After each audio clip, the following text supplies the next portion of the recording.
Uh, Good afternoon and welcome to the national webinar on COVID-19. What can we expect in the future? Organized by the Department of Physics, Nabadwip Vidyasagar College. This is the second time in a row that we are organizing such a webinar. In this pandemic situation, webinar is quite helpful and popular among people because we are learning and enriching ourselves without going outside our home. We are happy that we have finally able to organize a webinar on the cause of such a pandemic situation. Without taking too much time, let's start the webinar. Now I want to request our Principal Sir, Dr. Swapan Kumar Roy, to deliver his inaugural speech. Principal Sir, please. Thank you, Dr. Nimolendu Gonai. Can you hear me? Yeah. Yeah. Yes. Thank you everyone. It is our great pleasure and privilege to welcome our distinguished speaker, eminent speaker, notable speaker, Professor Dr. Gautam Menon, who is from the Ashoka University, Chennai. Perhaps his deliberation, his discussion will be a knowledgeable and encourageable one. And I think also that the participants who have already joined this webinar will be enriched and by your valuable precious speech. I thank you again from the Department of Physics and from the end of Nabadwip Vidyasagar College. I thank you, sir. We are very much happy to have you like a very noteworthy person, a notable person, eminent person, and you have agreed to speak on the topic COVID-19. What can we expect in the near future? In the future, thank you, sir, again from the end of Nabadwip Vidyasagar College. Thank you, sir. Secondly, I express my thanks and gratitude to the participants who have participated in this webinar or joined this webinar from the different parts of our country, and also from the part of West Bengal also, because they are waiting for the valuable speech which will be given by our honorable distinguished speaker, Professor Gautam Menon, who is from the Ashoka University. I hope you will be able to meet the hunger, thirst of the participants. What they want to know from you. I hope you will be able, and they will be enriched. They will be very much happy by hearing your valuable speech. Thank you, all participants who have joined this webinar. Thirdly, the organizing committee, the convener of this webinar, national webinar, we know perhaps Dr. Nimal Gonai has already stated that this webinar is going to be organized in collaboration with IQAC and Nabadwip Vidyasagar College. So IQAC and Department of Physics are jointly are organizing this webinar. The convener of this webinar is Dr. Prof. Mondol. He is also the head of the department, of Physics. I thank you, Dr. Prof. Mondol, for your participation, for your active participation in this webinar. Secondly, the other members who are associated with this webinar are Dr. Nimolendu Gonai, who is a very enthusiastic teacher, and other members, Dr. Ashim Kumar Bishas, Professor Rajkumar Mondol, Professor Nidarshana Guho, Professor Sudipto Modak. From my end, I express my thanks and gratitude to all the members, including convener of webinar. My gratitude to all of you, other members, which I have already mentioned here, and from the behind of the screen, who have actually played a very important role or worked very hard for making the webinar a successful one, are Dr. Nimolendu Gonai and Professor Sudipto Modak. From my end, I express my thanks and gratitude to both of them. Fourthly, I actually express my thanks and gratitude to our coordinator, IQAC, Dr. Bhaskar Chatterjee, who is also the coordinator, internal quality assurance cell. He is from the Department of Chemistry.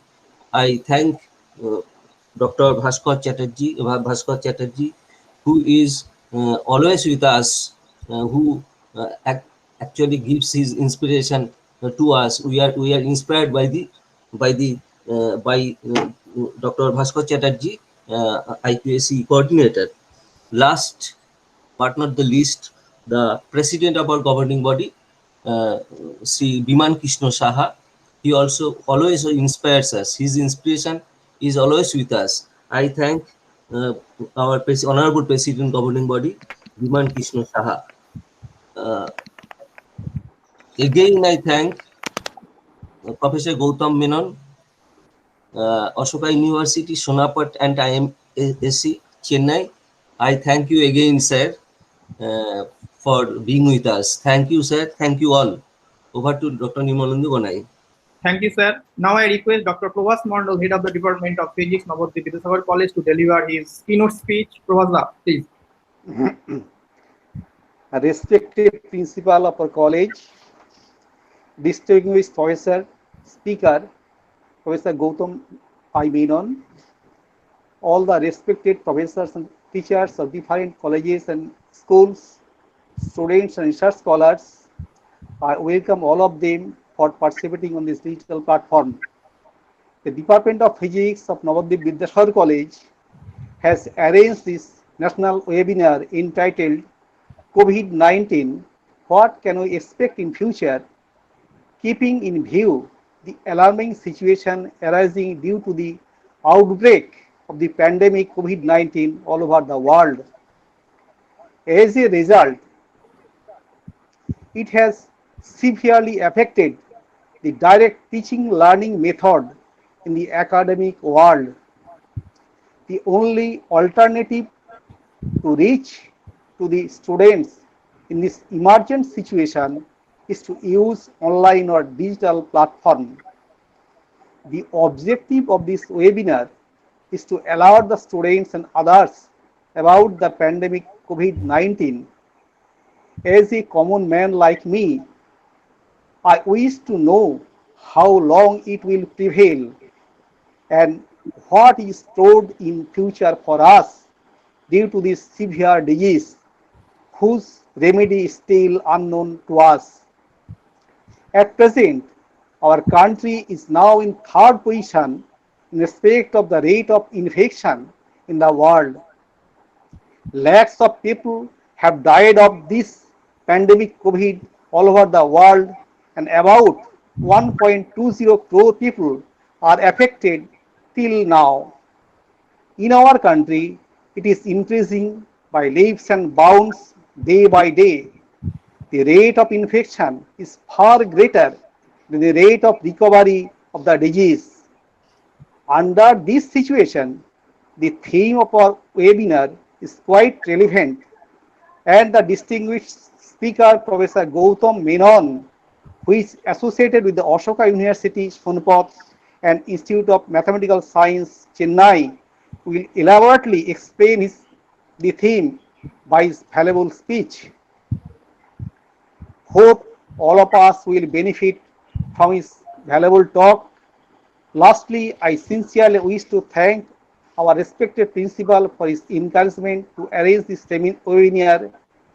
I also wish to thank all my departmental colleagues for their active cooperation, especially to Dr. Nirmalendu Gonai and Mr. Sudipto Modok, who have played the key role in organizing this digital seminar. Thanks to all of you. Lastly, I thanks very much to Professor Gautam Menon for having among us on this digital platform and giving his consent to deliver his lecture. Thanks, sir. Very much thanks to you, sir. Thank you. Yeah, thank you, Prof. All the participants are requested to text their question regarding this webinar in the chat box. After the lecture, you will get an answer of your question from the speaker. So it is my pleasure to introduce our Professor Gautam Menon.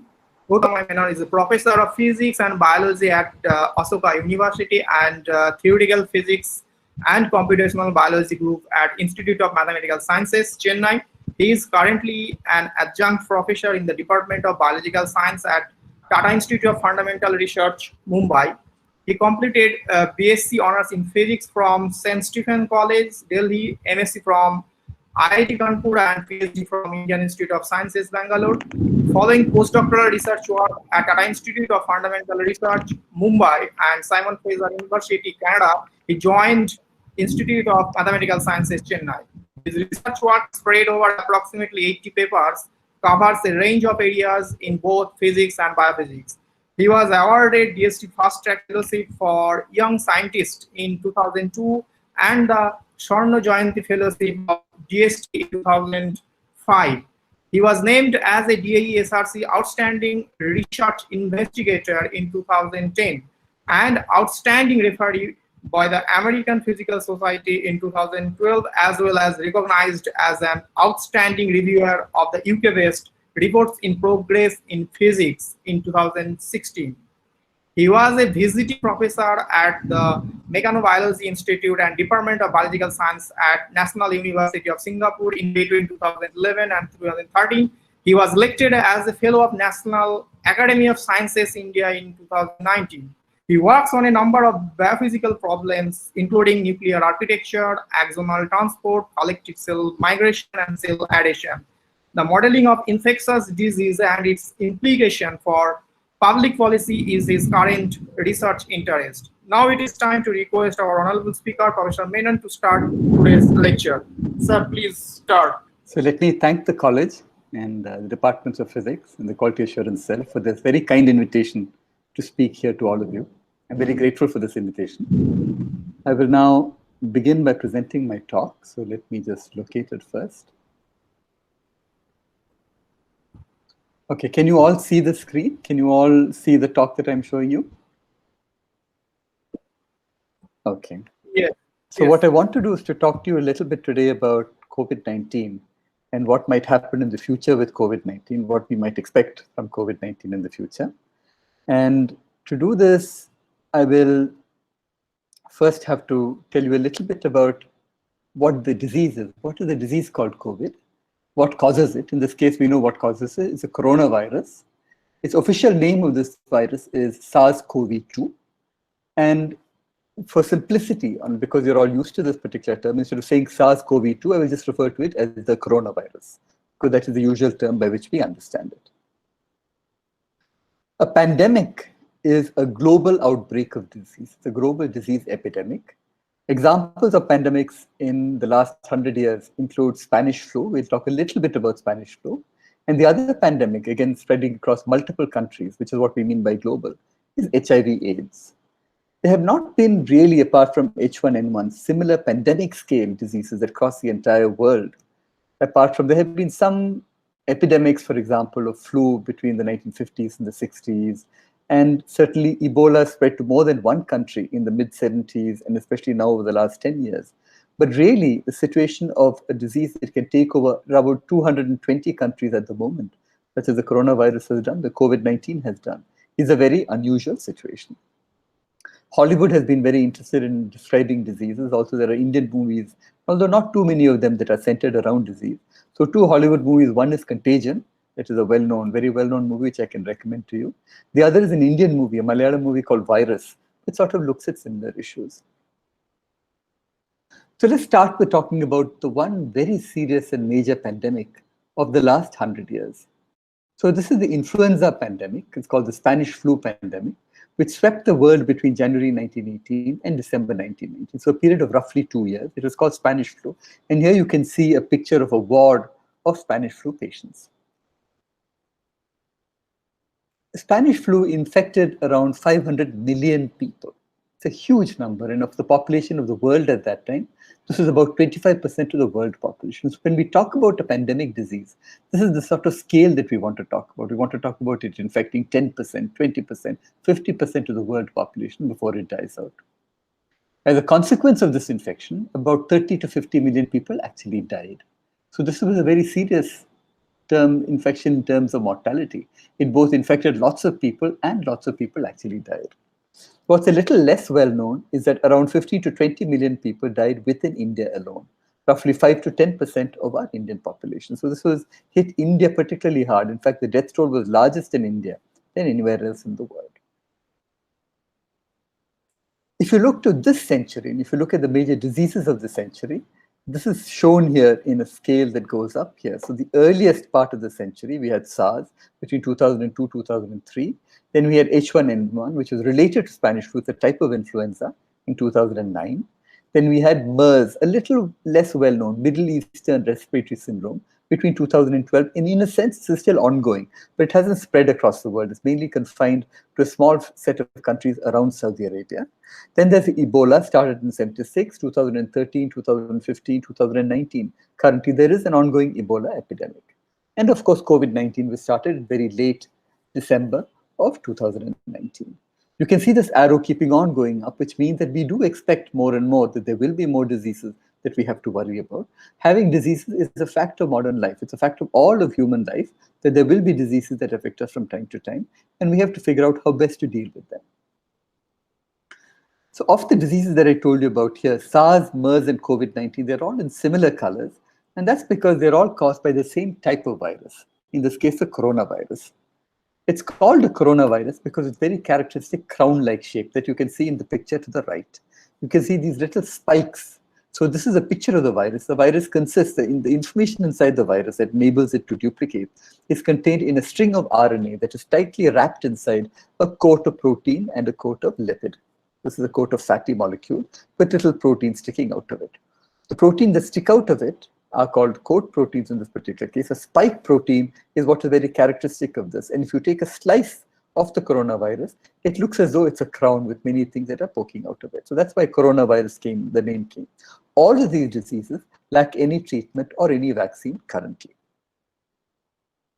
So before I go on, I want to talk a little bit about what are different types of diseases, because I imagine that many of you are coming from a physics background or from some other background that is not necessarily biology or medicine. So I want to tell you a little bit about different types of disease, what is a virus, and then go on to what happened in Wuhan, from where the virus spread out and where the coronavirus, COVID-19 started, and to tell you a little bit about what we know currently about the coronavirus.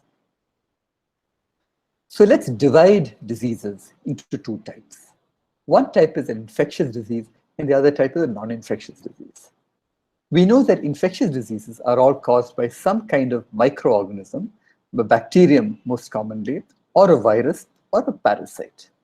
Bacterial diseases, there are large numbers of them. Viral diseases, for example, COVID-19, form one set of diseases that are caused by some microorganism, in this particular case, a virus.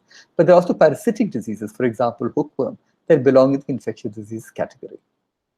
Non-infectious diseases are those that you cannot get from somebody else. Infectious diseases you can get from somebody else, and you can transmit it to someone else if you are infected and they're susceptible to the disease. But non-infectious diseases are diseases that come from genetic causes, from lifestyle, etc. So cardiovascular disease, heart disease, obesity, diabetes, these are all examples of disease that are non-infectious. My having it doesn't ensure that you will have it. So divide the same column of infectious and non-infectious diseases into particular examples. H1N1 is a viral disease. Dengue is a viral disease that is transmitted through a mosquito.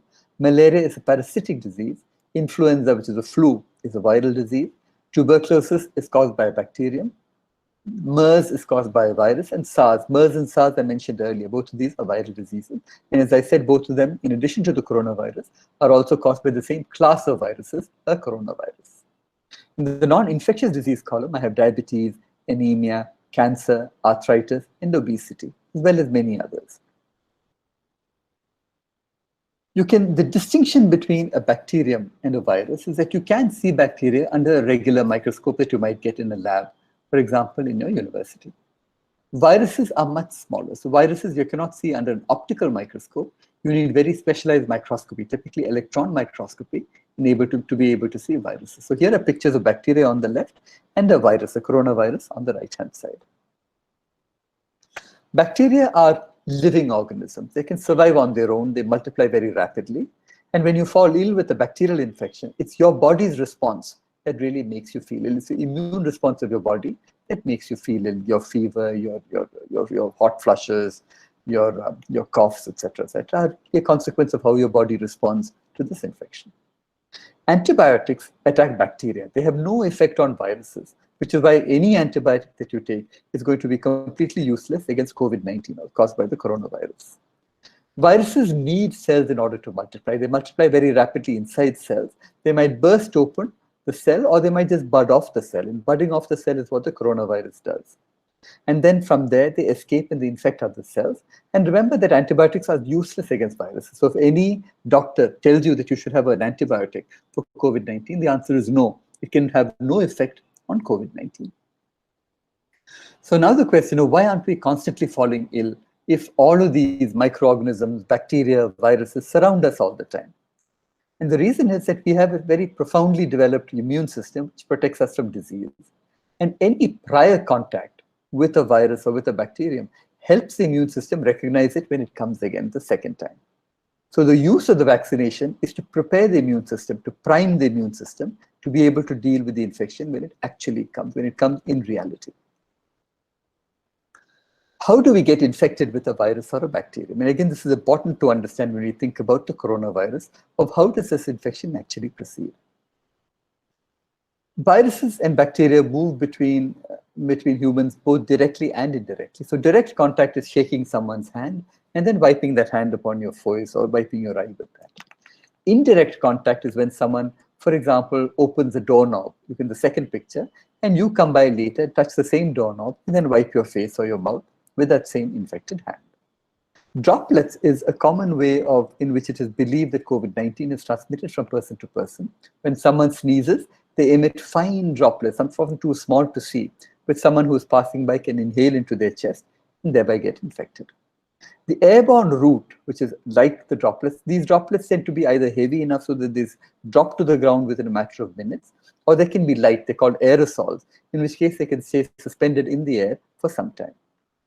So with airborne transmission, these droplets stay in the air when someone sneezes, and you can walk past and then ingest them into your lungs and therefore get infected.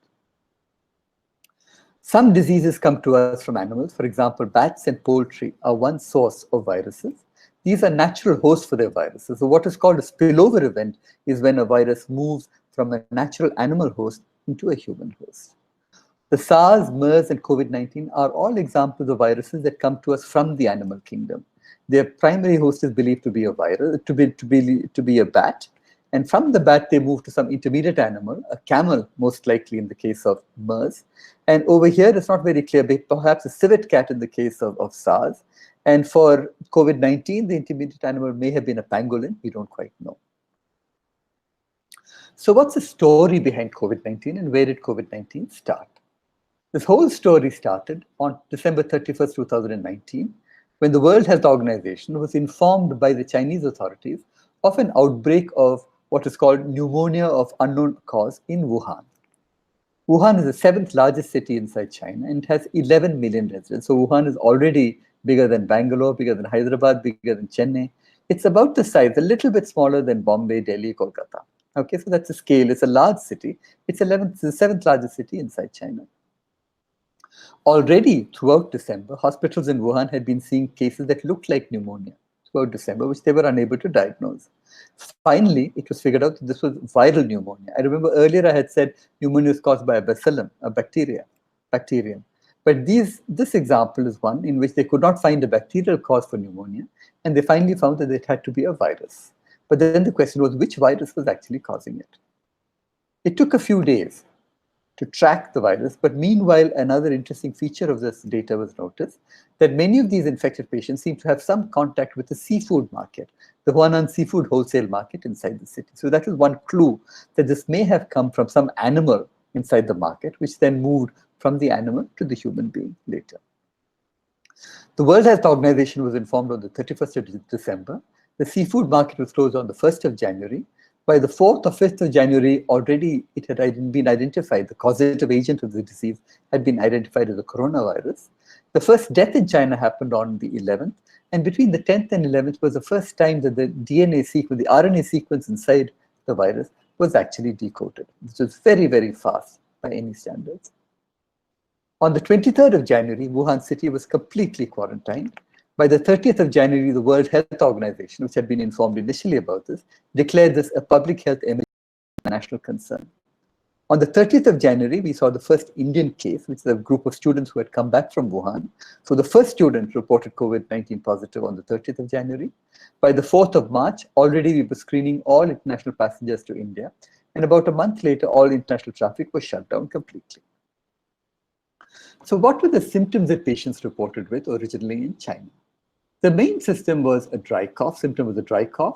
A fever, exhaustion, shortness of breath is another very characteristic symptom of COVID-19. A runny nose, abdominal pain, in fact, a whole range of symptoms that often seem, unrelated to each other in a sense. You will recognize that all these symptoms are flu-like, and people with a flu or a cold have very similar symptoms: a runny nose, maybe the stomach upset, the fever, the exhaustion, etc., etc.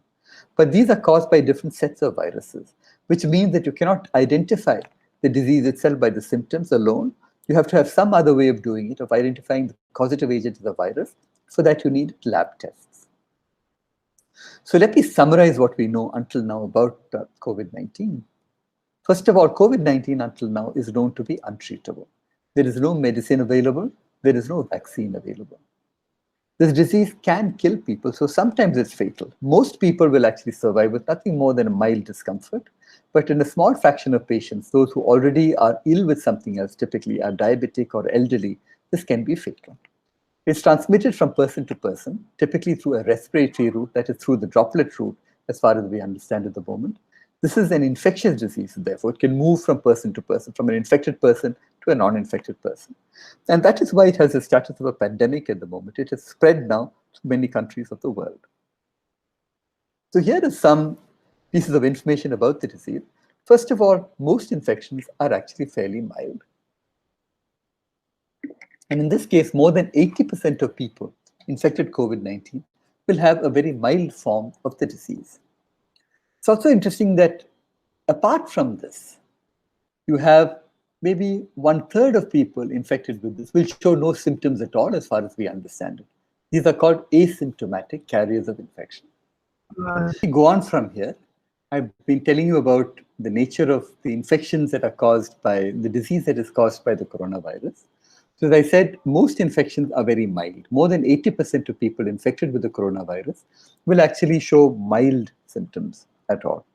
In addition to that, a full 1/3 of people infected with the coronavirus may actually show no symptoms at all. They may remain asymptomatic, even though they're capable of transferring the disease to other people. We know now that people who are elderly, more than 60 years of age, especially those with some sort of pre-existing condition, for example, diabetes, cardiovascular disease, etc., are most at risk of dying if they contract COVID-19. The disease is also believed to affect men a little more than women by 60-40 ratio, although data still has to improve regarding this particular point. If you ask how many people does a COVID-19 infection kill, the answer is that it doesn't kill as many people as the other types of coronavirus. For example, MERS has a fatality rate of 34%. That means 1 out of every 3 people, roughly speaking, who contact MERS will die from the disease. For SARS, about 10%, which means 1 out of every 10 people who contract SARS might be expected to die from it. For ordinary flu, that number is about 0.1%. So 1 out of 1,000 people who contract the flu, typically elderly people, will die from that. The coronavirus, we don't quite know what the number is. It is believed to be larger than that, the number for flu, but how much larger is not very open, maybe 3 times larger. So you have a 0.3% chance of dying if you contact if you're infected with the coronavirus. But that number of 0.3 could be as large as 1%, and we still don't know yet. This is a picture of the different countries in the world across which the disease has spread. So right now, there is around 11 million people infected with the disease across the world, around 220 odd countries which is affected. In the picture below, you can see the rise in the number of cases. This is confirmed global COVID-19 cases. And you can see the curve seems to keep on increasing. In fact, it's increasing a little steeper towards the end than it was earlier. Therefore, this is a disease that is still growing across the world. Here is a picture, a sort of a scaled map of cumulative confirmed COVID-19 cases. And the bar goes all the way from no cases at all to something like 5 million cases. And the US, with a large number of cases, is certainly a dark color on this. Russia is a dark color. India is a dark color, but not so dark. It has a large number of cases, but our population is large. So as a fraction of the population, it still hasn't got very big until yet. So you can see that almost every country in the world is affected at some level by now. That's what the numbers of cases actually look like. So the number that you see, the y-axis is the number of cases in millions. So 2.5 million, 2 million, 1.5 million, etc., increasing as you go upward. On the x-axis is the number of days since the 100th confirmed case. So the curve that is largest here is the curve for the United States, which sort of keeps going up. In fact, it's keeping on increasing. Right now, the United States are around 2.89 million, probably closer to 3 million by today, because this number is as of 2 days ago. Brazil is come second with 1.6 million people, and then India with around 700 odd millions. Again, the 697,413 is the number from 2 days ago, but that number has now crossed 700,000. Okay, Russia is a little below that. We just interchanged places with Russia. Russia was number 3, but now we are now number 3. And the UK, for example, is far below at 285,000. The number of cases in India continues to rise. And if I was to try and fit a line to how it's actually increasing, it seems to be rising roughly linearly. So the amount of time it takes for number of cases to double is currently somewhere between about 15 to 20 days. We'd like the time to be as large as possible, because doubling of the number of cases is something that should happen as slowly as possible. So one aim of a public health system that's dealing with the pandemic is to try and slow down that increase as far as it can. Let's now look down in India at a more micro level. So that's a map of India. That's the current, this is today's data, this is 7th July data. So the number of cases is 719,665 cases throughout India. That went up by 22,000 in the day between the day before that and that day. We currently have 260,000 odd cases which are active, and deaths have been about 20,000 deaths. If you look at where these cases are throughout India, you can see that they're dominated by a few major states. Maharashtra is dominant within the country with about 1/3 of the number of cases. Then you have Tamil Nadu, then you have Gujarat, then Delhi. So these are what dominate the map of India in terms of the numbers of cases. And then, of course, you have Bengal, which is also rising. You have Uttar Pradesh, where numbers of cases are increasing. You have Haryana, where the numbers of cases are increasing. But all of this, mainly, most of these 3 states and 1 union territory, Tamil Nadu, Maharashtra, Gujarat, and Delhi, really account for more than 50% of the cases so far. Here's a map of districts across India and how they're spread out. You can see that there are many districts across Maharashtra which are severely affected. Districts in Rajasthan, you can certainly see. Districts in Tamil Nadu, close to Chennai and around it. And you can see around Calcutta, in fact, the Calcutta and the regions around is also a dark region here. So there's not much left in terms of places that COVID-19 has not affected. At this point, most of the districts, maybe about 710 out of 735 districts, has currently had a COVID-19 infection. I want to talk a little bit about modeling of COVID-19 to ask this question of why should we model COVID-19 at all? What is the idea behind modeling? One idea behind modeling is it tells you what to expect in terms of the disease. Where is the disease going to go in the next week or the next month? And it gives you the ability to plan ahead, to decide if I expect this number of cases, then I expect to increase my hospital staff, I expect to increase my hospital beds, I expect to increase my ICU beds, my ventilators, etc., in preparation for that particular number. The third point is that it enables you to test what are called non-pharmaceutical interventions. A non-pharmaceutical intervention is an intervention like quarantining, a lockdown, compulsory mask wearing, compulsory shutting down of local areas within wards or zones within entire cities. All of these are methods to stem the rate of increase of the disease. The last reason to think about models is to have a better intuition for how diseases actually spread. So first of all, what are the questions that we put in an epidemic and how do we think about that? The simplest question that we could ask is, what is the proportion of people who are ill and how does that proportion change with time? You can see that curve that is going up and down. That's the proportion of people in bad health from a particular disease, infected with a particular disease and showing symptoms of that disease, and how that changes with time. So the way we think about it currently is to think about taking what I want to describe is what are the questions that you can ask about an epidemic. And the question that I'm interested in, questions that have to do with modeling. So one question is how many people are actually ill at any given time and how does that fraction of people change as you move forward in time? What is the fraction of people with ill health And how does that behave as a function of time? The way we think about it from a modeling point of view is to say that everybody in the population can be put into one of three compartments. The technical term is compartments. If you have never been infected before, you are susceptible to the disease. A disease like COVID-19 can infect everybody altogether. Okay. So there is a compartment called the infected compartment, where anyone who is infected with the disease goes into that compartment. The third compartment is the recovered compartment. People who have recovered from the disease, we can put into the recovered compartment. Maybe it's possible to subdivide the recovered compartment into dead and recovered. These are two different sort of limits, but that we can deal with that when we deal with the modeling in more detail.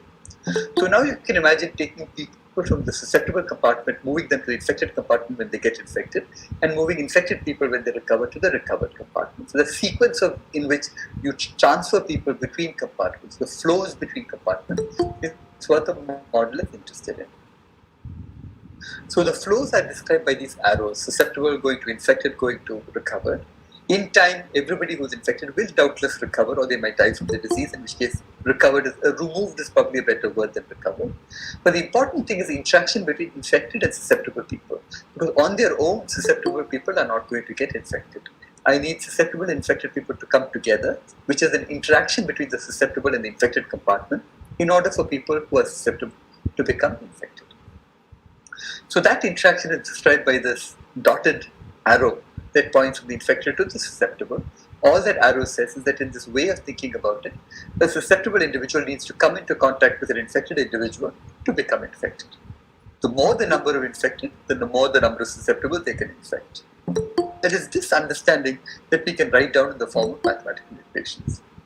So the most famous set of mathematical equations that were used to describe the system are the set of equations that you see to the right. That tells you how the susceptible population changes with time, the infected population changes with time, and the recovered population changes with time.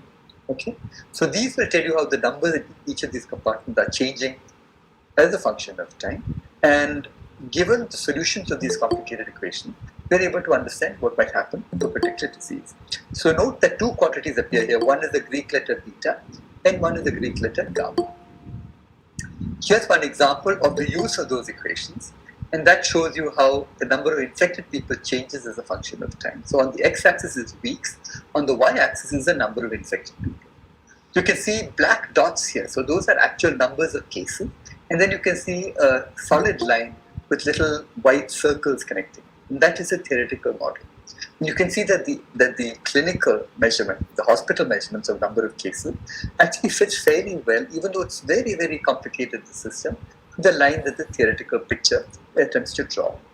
This is real data. This is from the plague epidemic of 1906 in Bombay. This is data that the people who invented those equations, the Kermack and McKendrick, who were Scottish mathematicians, actually worked out the actual equation that describes this curve based on the equations that I showed you earlier. In more general terms, I can solve these equations exactly as I wanted to. And here are three examples of what you would get. The green line at the top is the number of susceptibles. So that starts off large and that comes further down and down and down as people get infected. The line at the bottom, the line that goes up and comes down in red, is the number of infected. So that shows the number of people, initially a very small number of infected people, that increases as susceptible people become infected, rises to a peak and then comes down. The recovered people is a line in green that sort of goes up and then saturates over there. At any time, the number of susceptible, the number of infected, and the number of recovered all have to add up to the same number of the total population, because we've assumed that no one is dying and no one is being born, at least over the limited time the disease is actually allowed to spread. Will the disease spread in the first place? How many people will be infected? These are all important questions to ask about any disease, not just COVID-19.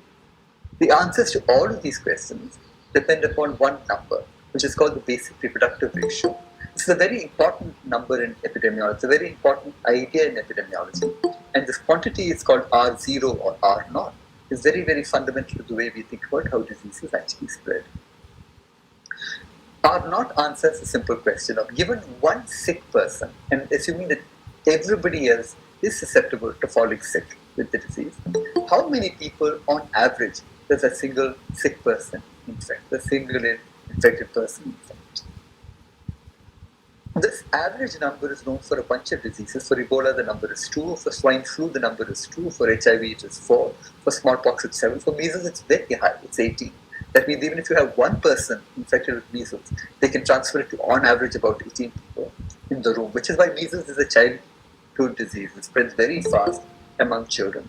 And we are now given a vaccination against measles. So if there is someone with measles who is not vaccinated, who has measles, our ability to be infected by measles is correspondingly much, much lower because we have been vaccinated against measles. If you ask about the significance of R, the more people you infect at each step, says that more and more people, that the chain of infection keeps increasing. So if I have one person here, suppose R is 2, one person initially who's infected gives rise to 2 infected people who give rise to 4 because each of them can give rise to 2 again. So 1, 2, 4, 8, 16, that increase.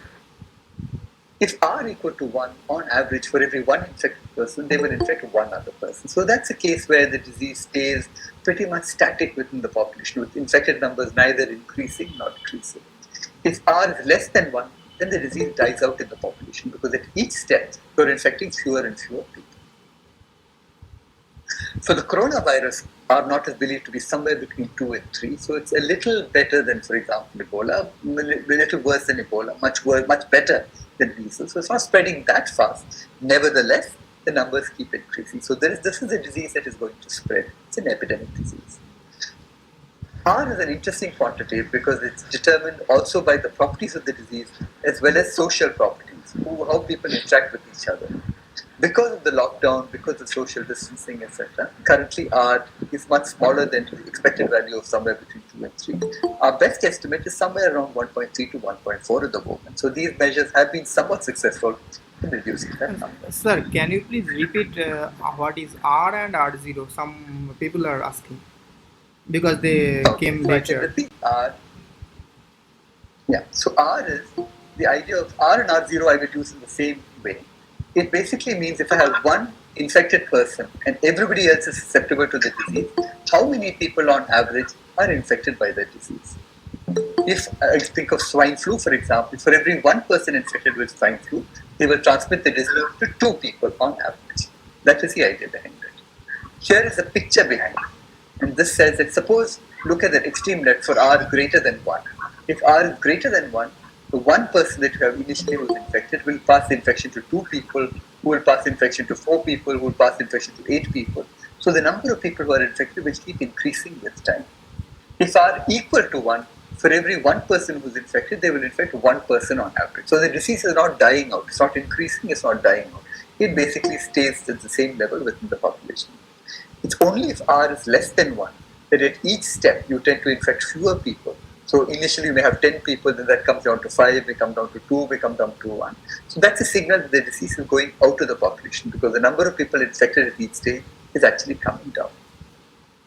For the coronavirus, R is believed to be somewhere between 2 and 3. R naught is believed to be somewhere between 2 and 3, which means that the disease is spreading within the population. At each stage, more and more people are being infected.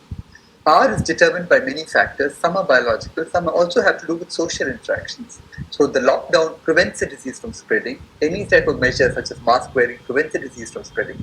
So currently R naught is less than the value that you might have expected it to be if you had none of these measures in place. It's probably somewhere around 1.3 to 1.4 at the moment for India as a whole.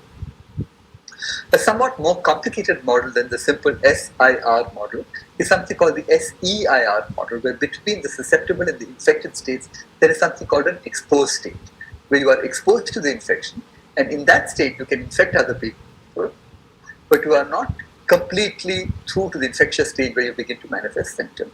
So the way to construct a model has to be very specific to the disease that you want to try and model. This is the simplest model for COVID-19. I want to talk a little bit about other models for the disease for COVID-19. In this case, the model that we have been working on, which is called the INSICE model. And this was with a group of scientists called the Indian Scientist Response to COVID-19, or INSICOV.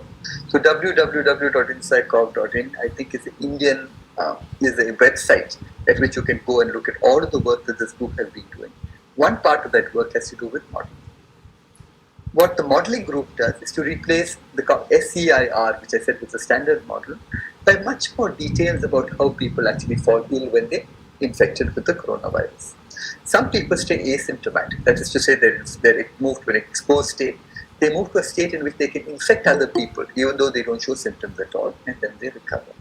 You can have people who are mildly ill, as in the picture below, where you have exposed, mild infection, then you have a time in which they can recover, and it's only in the infected region that they can infect others.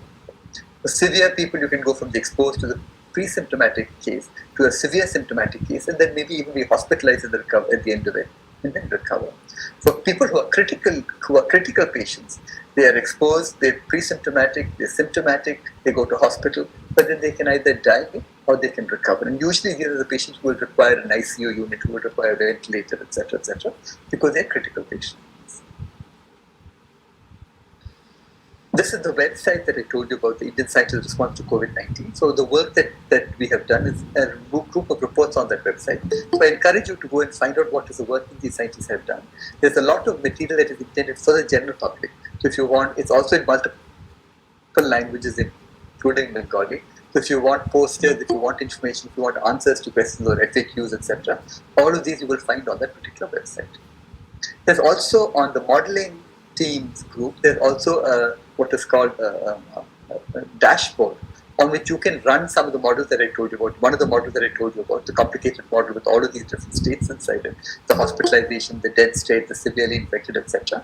And you can look at it and ask what is the predictions of the model for your state or your district, etc. if you have the right starting numbers to think about. So I can encourage you also to look at that. Here are some results for the model. One is a very standard result. Suppose you have a disease that is taking off and impose a lockdown on that disease. An ordinary lockdown will only help to delay the peak. It reduces it during the period of the lockdown. It prevents it from increasing during the period of the lockdown. But once I remove the lockdown, the peak goes up and comes down exactly as it would have in the absence of the lockdown. So this is well known, that lockdowns are not a solution to eliminate the disease. All they enable you to do is to buy you some time to prepare health infrastructure, to prepare beds, hospitals, doctors, nursing staff, etc., to deal with the rise in cases. If you combine a lockdown with rigorous quarantining and testing of people who are infected, then you can hope to decrease the value of that peak. That really has a significant effect. After that, it does not rise to the same value anymore. It's not just delayed, but this does have a significant effect in changing the trajectory of the disease by quarantining and testing. This is just one of two results of a large number of results that we have on this model that are relevant to how COVID-19 is spreading in India. So this model is going to be defined at the level of every district in India, where you can predict what the district might be seeing in the coming days. The question that the title posed was, what happens next? What happens in the long term to COVID-19? So here are a bunch of scenarios. So the standard do-nothing scenario is the one in which the number of infected rises, that's a red curve, comes down, and then goes to zero again. By the end of that, many people have got infected. And typically for India, we might expect that had we done nothing at all, about 50 to 60% of the population of India would have been infected with COVID-19. If you have some sort of measure, for example, social distancing, a lockdown, etc., you come down to the green curve or the blue curve that certainly don't rise so fast, but they come down. The question is what happens after that. If you lift any intervention, what is the situation that then happens? And over here, you can expect that certainly in some scenarios, you would expect a rise in infection and then a coming down. It may not rise to the same level in the absence of any intervention, but it certainly is expected to rise. And maybe we're in that particular mode where there was some effect of the lockdown, but not a very strong effect. The number of people, so you will see a lot of information from the government that deals with the disease, and among this you will see the claim that India's fatality rate is among the lowest in the world. Well, one reason for that is that the fatality rate of COVID-19 is intrinsically very small. Only about 0.3 to 0.6% of people who contract the disease will actually die from the disease. The other important point is that it depends upon the age. For example, India is a young country, so the median age of Indians is somewhere around 29 years. It's even lower in Pakistan and Bangladesh. But it's much higher in countries of the West. In the United States, the median age is 38. It's 40.5 in Britain, and it's 45 in Italy. Because the disease has a very different effect depending upon what age you are, what pre-existing conditions you have. The younger your population, the smaller the effect is supposed to be. So it's not very surprising that we have a low fatality rate. It's also important to remember that most patients will recover from the disease. Only a small percentage will actually die. So given the fact that most patients will actually recover, given the fact that it depends very strongly on how old you are, it's perfectly reasonable that we are seeing smaller fatality rates than the rest of the world. The main aim of anybody who deals with the disease, any public health official, any epidemiologist, is, as I told you about R, is to push R down to a number that is less than 1. Once the reproductive ratio is smaller than 1, then at every stage you're infecting fewer and fewer people. The disease is not able to spread throughout the community, throughout the population in which it could potentially spread out because they're susceptible to the disease. We impose a lockdown mainly to get a fresh start, to basically ensure that the number of cases doesn't spiral out of control, doesn't increase beyond your ability to deal with it, so that by the time you lift the lockdown, you have some measures in place to be able to cope with the numbers of cases. Along with the lockdown, you should always do what is called trace, test and isolate. Trace the number of cases, test those cases and isolate them if they are positive for COVID-19. There are many other things that you can do, introduce measures like hand washing, the wearing of masks, quarantining contacts, etc., etc., etc. All of these will help to push the value of R to a number that is smaller than 1. But the only real aim is to be able to introduce these measures and to somehow try to clamp down on the number of cases until some vaccine is introduced into the general population. Once you have a vaccine, you can hope to vaccinate a large number of people. Once they're vaccinated, then they will no longer fall prey to the disease, even if they're being infected. And that's why a vaccine is very, very important. And one main goal, there are about 200 different vaccine attempts all around the world at the moment. Having a good vaccination is very primary to dealing with the disease in the long term. The whole idea behind all measures to try and reduce the number of cases is what is called breaking the chain of transmission. You quarantine, you prevent the infection from moving from person to person. So the chain of transmission, which is I infect you, you infect someone else, you infect someone else after that is then broken up. So by testing rapidly and quarantining sick individuals, you can hope to break the transmission. You must also track the contacts, test the contacts, because people may have been infected without knowing it. You must be able to quarantine them.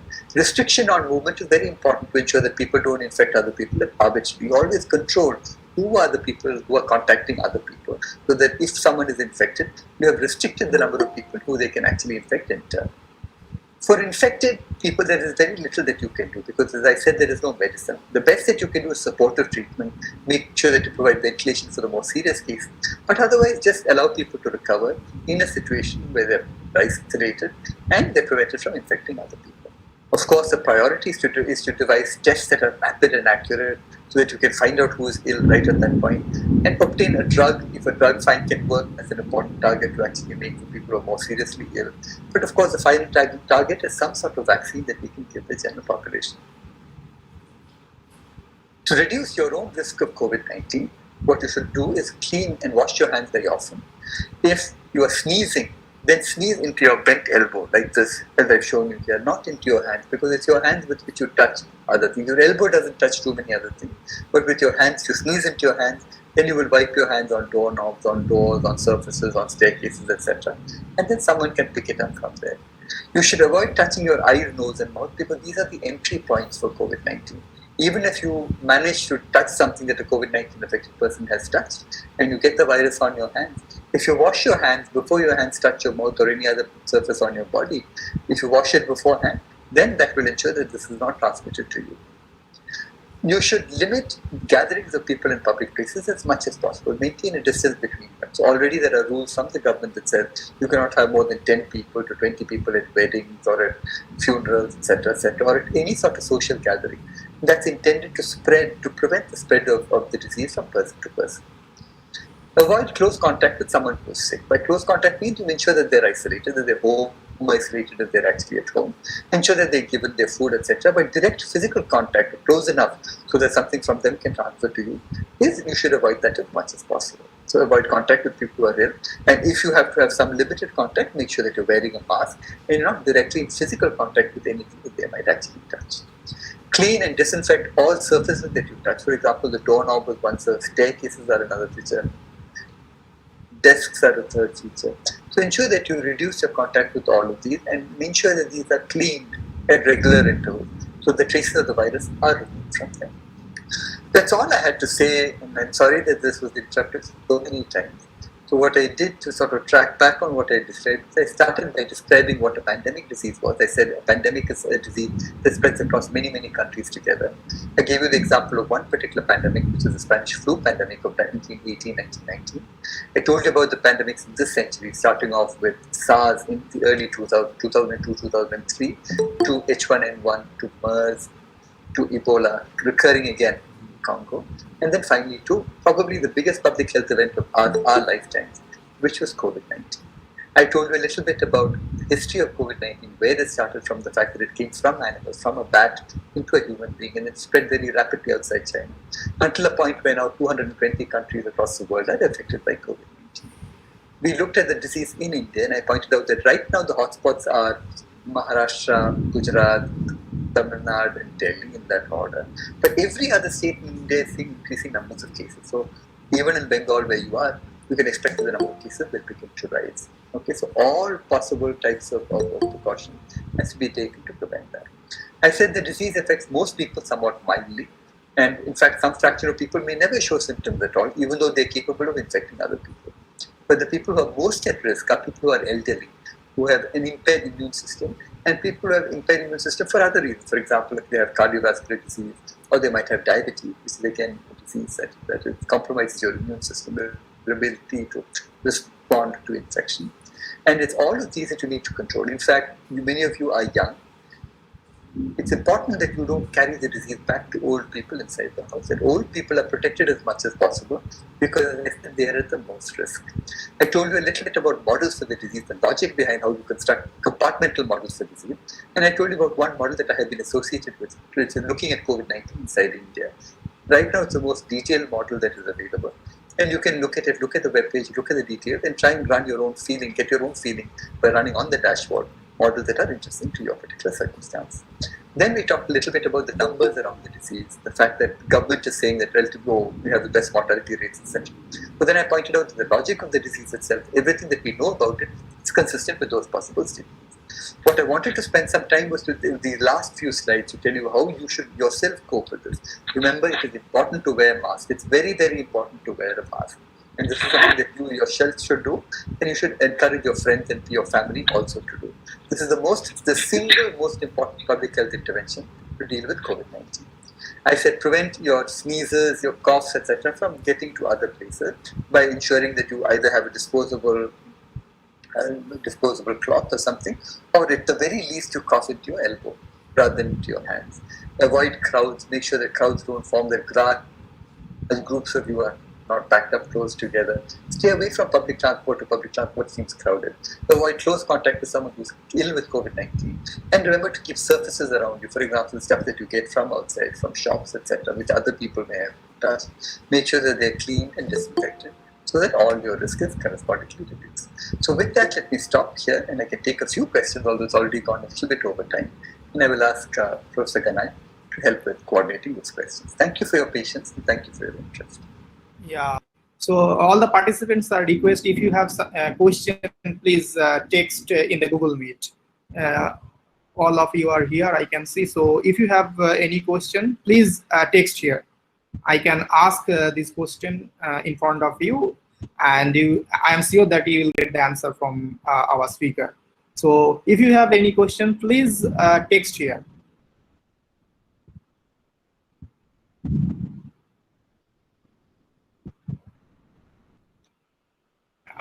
Let me check, is there any question or not?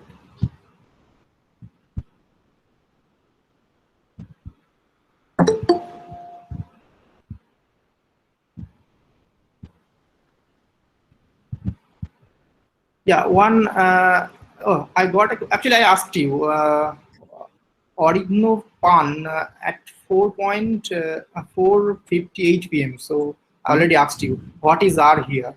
Okay, good. What is R here? I already asked you. Yeah. Okay.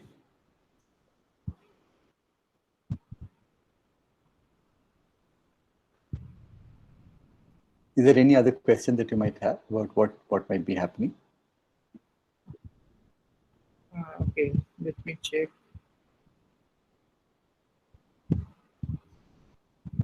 Participants, please ask a question. If you have any question, please text it here.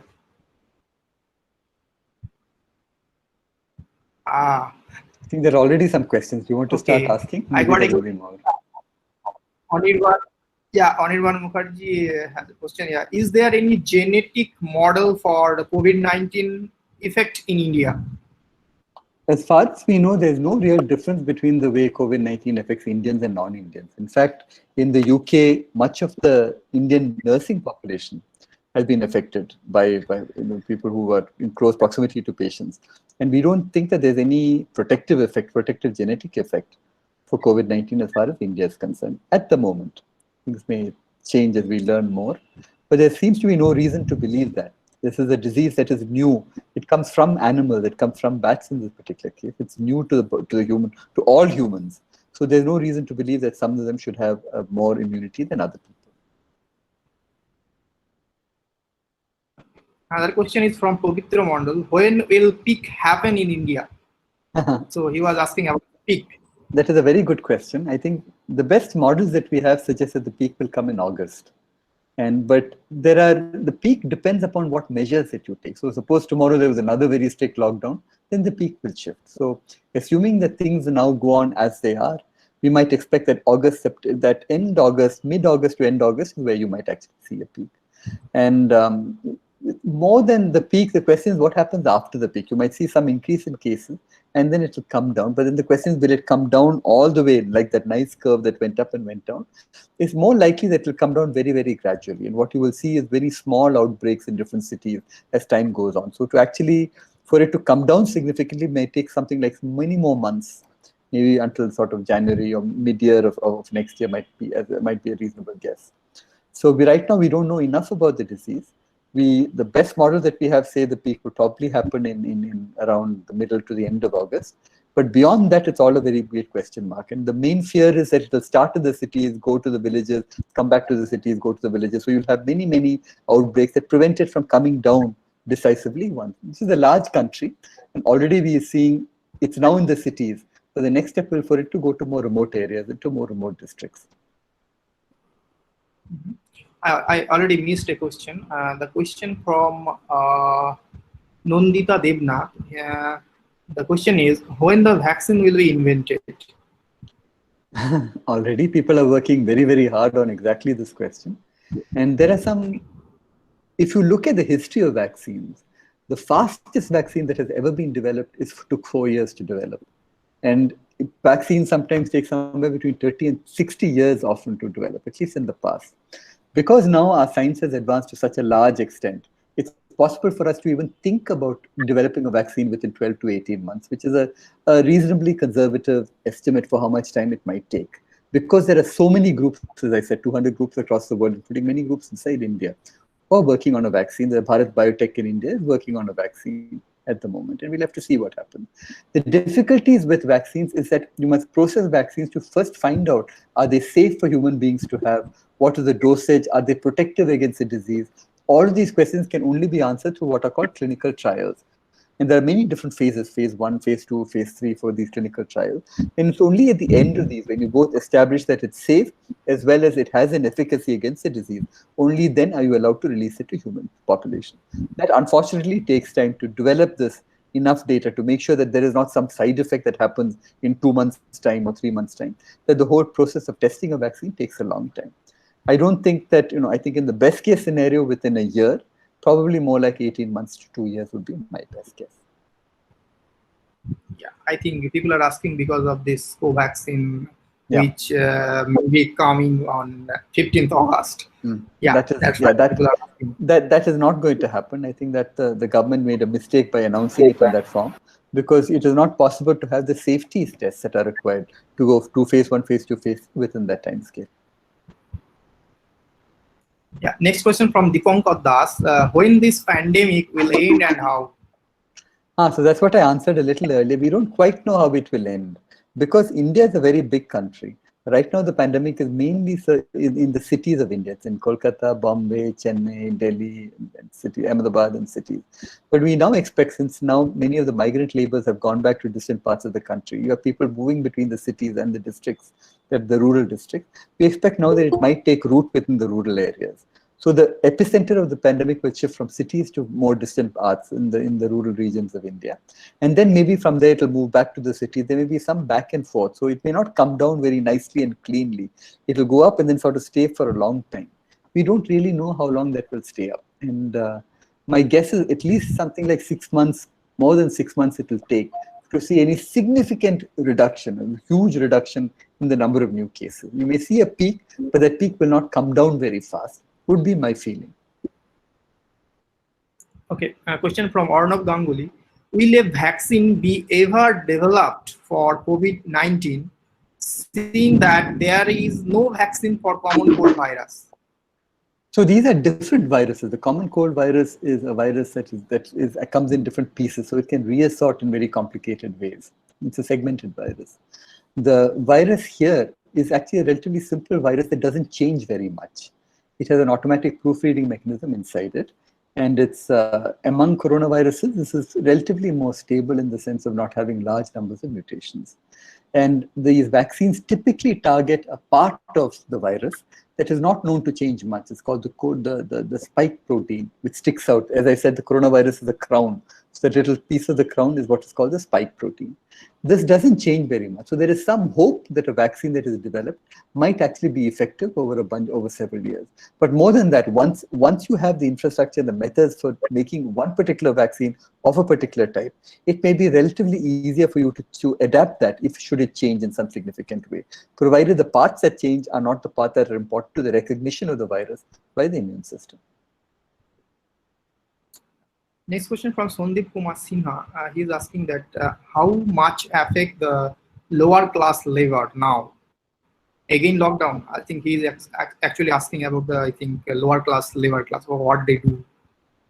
How much affect the lower class labor now? The lockdown has had a very, very serious effect on people who are poor in this country, people who are in the laboring class, people who are in the non-formal sectors inside this country. So that is a serious problem with how you think of policy for the disease. You have to worry about protecting the population against infection by the disease, but you also have to worry about economic effects and making sure that people don't go hungry, people have a livelihood, people are able to earn, etc. So I think what we might see is much more localized shutdowns. You might see parts of a city being shut down because you see a sudden increase in cases, small parts of a district being shut down. But this all depends upon how seriously you take it. For example, I think mask wearing should become very much more common for people to actually do, because that is one very, very good intervention for the disease. Mask wearing, distancing, maybe everybody should not go to office at the same time. Already now you're listening to a webinar from me, from speaking from very far away. So maybe some part of teaching for some fraction of the class will shift to online, and the rest of the class can come physically. As long as too many people are not physically there, that is one way in which you can prevent the spread.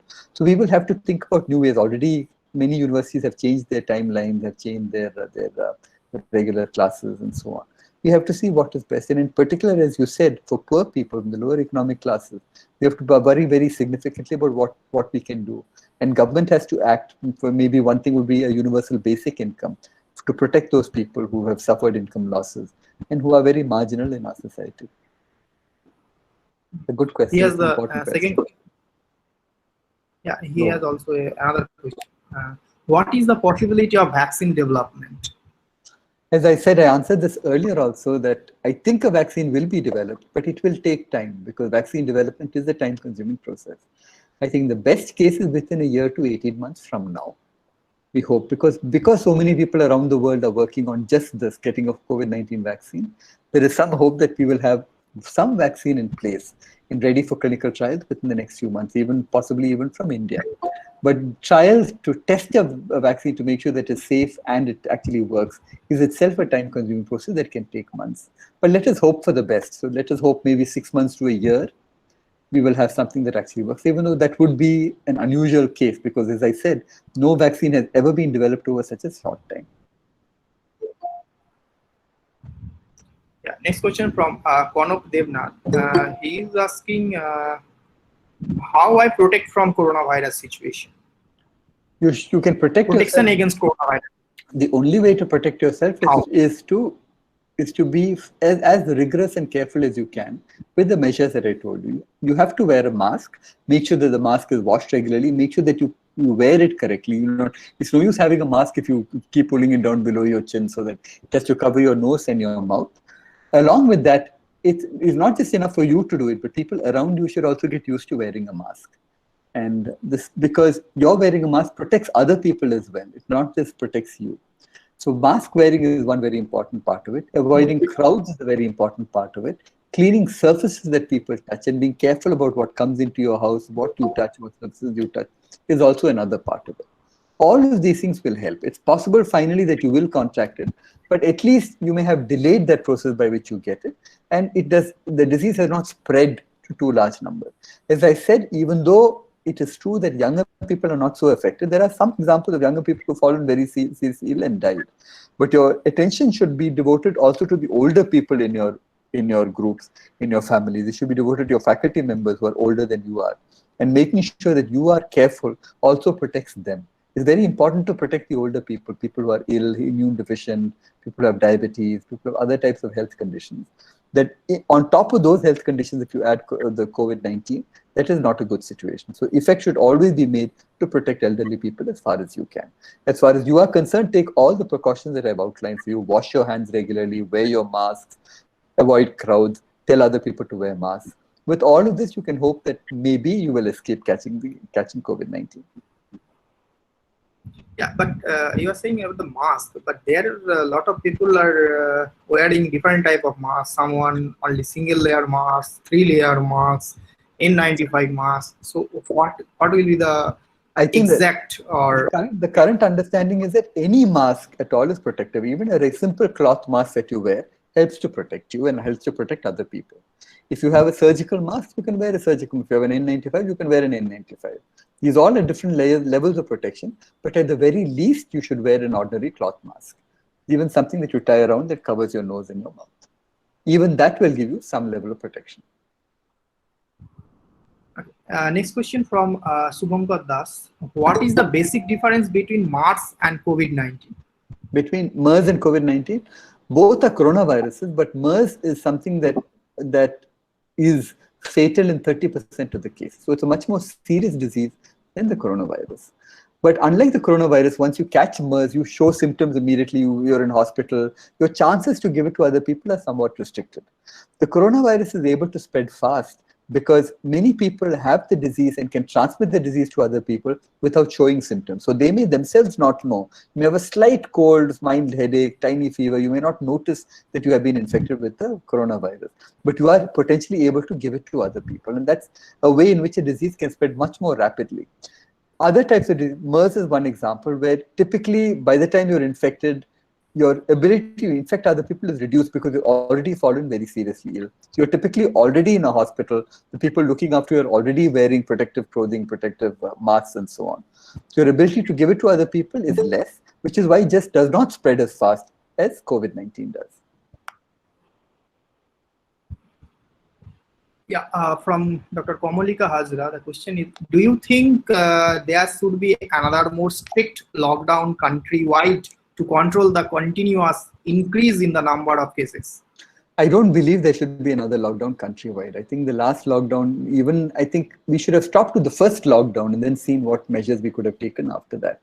The first lockdown was effective in controlling the number of cases, but the costs of a lockdown are just too much. Their economic costs. Remember, a large fraction of this country works in informal sectors. So they rely on the money that they earn from day to day, your vegetable sellers, your people who work in the markets, transport, labor, farm labor, etc.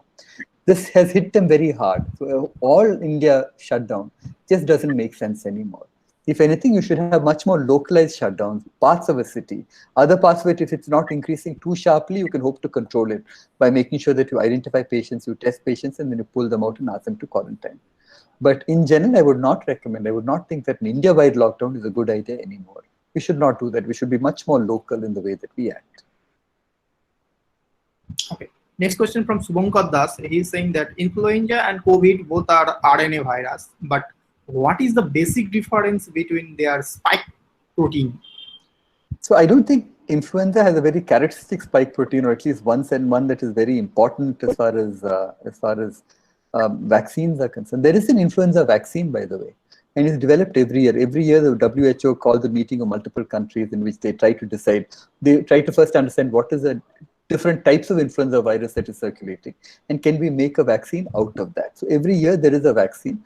Beyond the age of 45, 50, it is recommended that you take it, although not everybody takes it. Most people, in fact, in India, don't take it at all.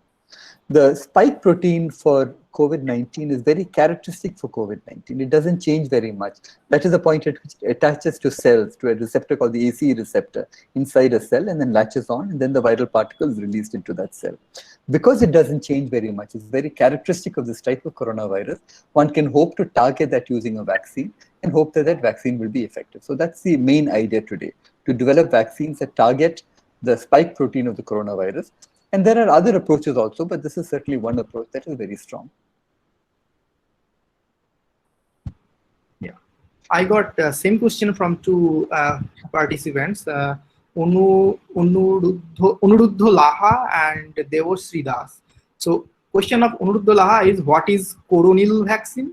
And the question of Devasri Das is, sir, how effective is coronil in treating COVID-19 patient? Coronil is by Baba Ramdev, something written here. So the answer is that as far as we know, we know nothing about that. It has not gone through the standard tests that are used to determine if a vaccine is safe and effective. So right now we know nothing about it, and I would not suggest that people take it because it's not known what has actually gone into that vaccine. We should wait for a proper vaccine that is developed, that is actually tested, and you know that this vaccine works in 80% of the cases. It has a protective effect, and it doesn't do you harm in that sort of doses at which you're having it.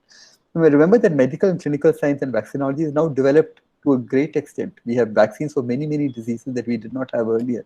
The polio vaccine is a really powerful, powerful achievement of mankind. That the fact that we've almost managed to eliminate that disease completely from the fact that you don't see children with measles, mumps, etc., anymore is also a great testimony to the example of how much we know about vaccines at the moment. So I would wait. I would not sort of trust anything that has not been tested in this way that we now know how to test for safety and efficacy of a vaccine. Until we do that, we should not use those medicines because we have no idea what it might affect us with. Question from Sondip Kumar Sinha. Is there any chance of receptor modulation mechanism for treatment? You mean attack the receptor directly? I'm not sure that is a feasible thing because these receptors have multiple effects. And they're also useful in many other. The ACE receptor is a receptor that latches onto the spike protein, but it also has a very important function in cells. So I don't know whether that is an effective way of treatment. Maybe people have thought about it. From Subhankar Das question, yeah, is it possible to invent a vaccine of this kind of? Means he's asking, is it possible to invent the vaccine within 30 to 50 days? 30 to 35 days. It's possible to make a vaccine candidate that is done fast. It's impossible to test it for safety and efficacy. That's the time consuming. You have to test it on animals to make sure that animals don't fall ill. These are called preclinical trials. Only then, once you can show that in animals it doesn't make, there are questions of what are good animal models, what are animals that are most like the human body in terms of its response. So there are now mouse models for this, which is first step is to test it out on that to make sure that these don't fall ill or die. After that, you can move to the different aspects of clinical trials in human, phase 1, phase 2, and phase 3 for safety, for efficacy, and finally for large scale to see does it actually have an effect on the real population where you have a whole bunch of different people of different ages, etc., etc., etc. Developing a vaccine, for example, a standard inactivated vaccine, is not so hard for vaccine experts. It's what comes later, the actual testing and making sure that it is safe, that is really much more difficult. In fact, both have equal difficulties. I won't actually say that. But there are a lot of people are now working on the development of vaccines. So imagine that will be reasonably fast. But the process that will be time consuming is testing it for safety and efficacy. I mean, the last question, since I have another appointment at 5:45. Next question is, how erroneous or accurate is the calculation of R as a factor, since there are numerous dynamic of points in this COVID-19 network, that is migrant workers or logistics? So the answer is that there are many calculations of R, and that certainly is a very difficult calculation to do. It can vary between different places. It can vary between different areas of the country. So, for example, one in Gujarat where the disease is growing very fast, where the infection is spreading, the R is larger. In other parts, in Bombay, the disease is sort of slowing down a little bit. It's moved out from within the city to the area surrounding the city. So R is a local quantity. It can depend upon where you are, exactly as you said. So when you want to do a model, you have to worry about what is the R that is specific to that particular location, and what are the effects of various interventions that you can make. What is the effect of a lockdown on R?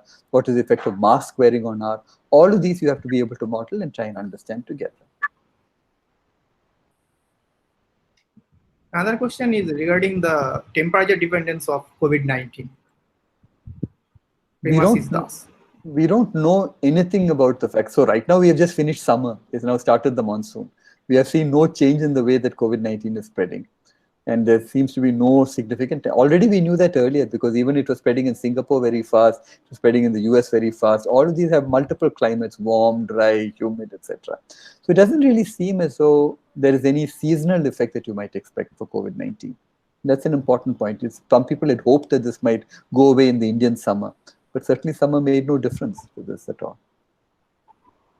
Another question is it true that India has extra immunity for fighting against COVID-19? And is that the reason behind less mortality rate of India compared to other countries in spite of having such a big population? No, there's absolutely no reason to believe that. And our mortality, as I said, is because we are a young country. Already, if you have a country where the mean age is around 28 or the median age is 28 years, that's very different from the median age in Italy, which is about 20 to 30 years larger than that. Because we have a young population, that is really the reason you're not seeing a large number of deaths. Partly that. Partly there are also questions about, are you counting the number of deaths correctly? Are you recording them correctly? Are in different governments do different things, different states record them differently. Many deaths in India are not recorded formally. Only even they're recorded to some level inside cities, but in many cases the cause of death is not recorded. So you may be recording COVID-19 death as a death due to something else, due to a heart attack, for example. All of these questions are questions about numbers and what sense these numbers make. And that is something we still have to understand. But no, I don't think that there's anything special about India at all. I think there is nothing. Every individual across the planet has not seen this virus before. It's a new virus. So we have no pre-existing immunity of any sort towards this virus. Another question is regarding the airborne, whether it is airborne or not. It is definitely airborne. It is definitely, most likely it is spread through the respiratory route directly. That is, there are droplets that are in the air, and it's these droplets that people can actually breathe in. So there's been some discussion. There are many different types. Very small droplets can stay in the air for a long time. Bigger droplets can fall to the ground. So is it the small droplets or the big droplets that are most important in the disease? Is it the fact that it lands on the ground, you can touch it and then touch your face? Is that important? Right now, the feeling seems to be that directly transferring from person to person of the droplet. Somebody sneezing, somebody breathing that sneeze thing in, somebody coughing, speaking loudly, and somebody breathing those droplets inside is the main reason for the transmission, the main source of the disease transmission. Question is, someone is saying whether Ebola drug is effective on COVID or not. And also, Ebola drug is effective on COVID? Not at all. And what is the difference between Ebola virus and COVID? The Ebola virus is a very different looking virus. It has a strange snaky shape it has. It looks very different from the coronavirus. So there's no hint whatever that virus that medicines or drugs developed for one virus will work at all for the other. It may happen by accident. I think remdesivir is one that has been used earlier for AIDS and then repurposed and may have some positive effect here. But in general, it is not expected that vaccines developed for one virus or drugs that are suitable for one virus might work effectively for a completely different virus. I think we are running very slow, so we should stop here. And thank you very much, sir, again. And we want to inform all the participants that a link of feedback form will be sent to your registered email address today. We are requesting all of you to submit your feedback regarding today's webinar, and after the submission of your valuable feedback, you will receive your e-certificate of participation through your registered email. Thanks to all of you for your active participation in the webinar. Without you, it would not be possible to organize such a webinar. Hope that all of you enjoyed the webinar and enriched yourself. We are very happy to announce that our next webinar will be on 24th July. The registration link of the webinar will be sent to you soon. I want to thank Professor Menon for his splendid lecture, and we are grateful that he has accepted our request and agreed to deliver a lecture. I also want to thank our principal sir and coordinator IQA for their active support. Last but not least, I want to thank all of my colleagues for their continuous help and cooperation. Thank you and goodbye. See you soon. Thank you, sir. So, thank you, Devlinda. Thanks to all of you for participating. Thanks to all of you and many thanks to the college for hosting this webinar. And I'm very grateful to all of you.